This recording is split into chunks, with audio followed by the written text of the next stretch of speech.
Lack of affordability and uncertainty remained issues for many would-be homebuyers in the GTA last month, and as a result, sales edged lower compared to October of last year. However, sale prices remained higher than last year's levels. Demand in the freehold market segment remained relatively strong, while the condo market is definitely struggling. But where there's been the most amount of demand is actually in the rental market. My name's Macallum, and I'm a real estate agent and team leader in the city of Toronto. And if you'd like to chat about buying, selling, or renting, you can click the first link in the description of this video. From there, select a time that works best for you, and I'll give you a call. This video is going to be all about the Toronto real estate market data for the month of October of 2023.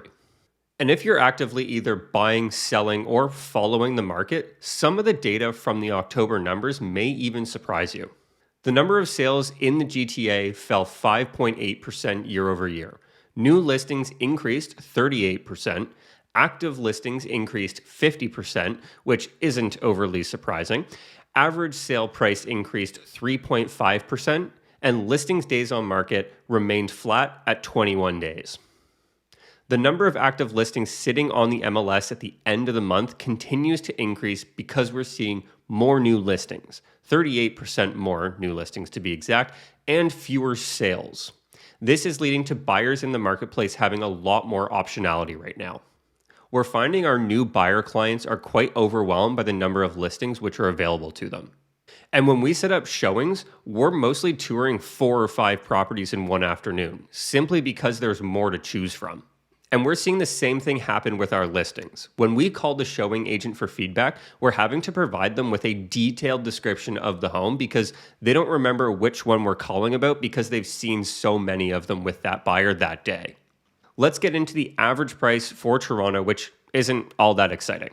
The only asset class which increased in average price from September to October was townhouses. Detached semis and condos remained flat month over month. And if we take a look back to October of 2022 compared to October of 2023, the detached market has increased by $100,000, semis and towns by about $50,000, and condos are down about $10,000.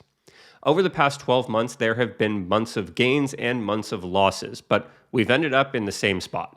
The number of sales increased month over month across all asset classes with the exception of townhouses. This is a good sign for the market. However, historically speaking, we should have seen more sales occur. In fact, this is the fewest number of sales we've seen in the month of October since TRREB began recording this stat. New listings in Toronto fell month over month, which is to be expected because we typically see the highest number of new listings in March, April, and May, a drop until September, which is the peak of the number of new listings in the fall, and then taper off towards the end of the year. The dip in new listings across all major asset classes is protecting the market from further price deceleration. And that's evident by the number of sales to new listings ratio jumping back up into a balanced market territory for detached and semis, and just about for townhouses, while condos still remain in a buyer's market. And this is where things get a little bit more interesting. The number of active listings at the end of October is the highest we've seen in 5 years, with condos still increasing, detached flat, and semis and towns increasing ever so slightly. And this is directly impacting the months of inventory.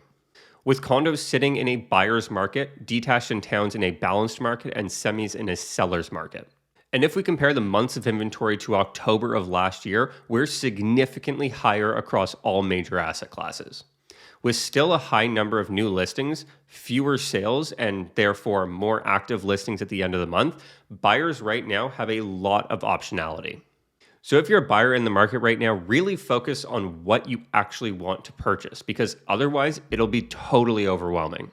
And if you're a seller right now more than ever, you want to make sure that you're focusing on your competition in your direct neighborhood, because buyers simply don't have the time, nor do they want to see every single property listed.